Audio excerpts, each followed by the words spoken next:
नमस्कार, आपण पाहतात चांगलं न्यूज। बातम्या आहे कराडमधून।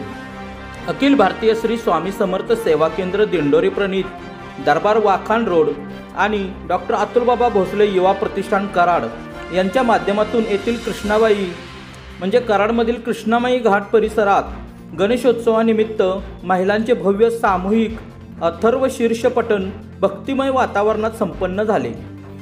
भाजपाचे राज्य कार्यकारिणी सदस्य व कराड दक्षिणचे युवा नेते डॉक्टर अतुल भोसले यांच्यासह रणजित पाटील व माजी नगरसेवक सुहास जगताप आदी मान्यवरांच्या उपस्थितीत झालेल्या या उपक्रमात शहर व परिसरातील महिला मोठ्या संख्येने सहभागी झाल्या होत्या। यावेळी अथर्वशीर्ष पठणाचे महत्त्व सांगण्यात आले। त्यानंतर महिलांनी अथर्वशीर्ष पठण केले।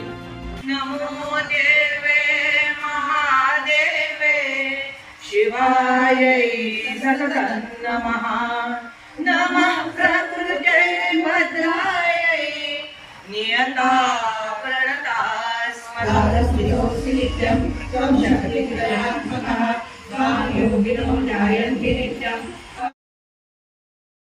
या वाचनाने तुमच्यात काय बदल होतो का? लक्षात घ्या सर्वांनी, हे सायंटिफिक आपल्याला याच्यावर बोलायचंय। लक्षात घ्या सर्वांनी, माझ्या पाठीमागून सर्वांनी एक फार सर्वजण इथं सुशिक्षित लोक आज बसलेले, हे शब्द झाले। आता एकाच शब्दाचा उच्चार करायचा आहे, त्याचं नाव र र जोरात र र। त्यानंतर शारदीय नवरात्र चालू होतंय। हे बऱ्याच जणांना माहिती नाहीये देवीची उपासना कशी आणि काय करावी। लक्ष्मी नवरात्र म्हणजे आपला सर्वात मोठा सण जो आपण साजरा करतो, ज्याचं नाव आहे दिवाळी।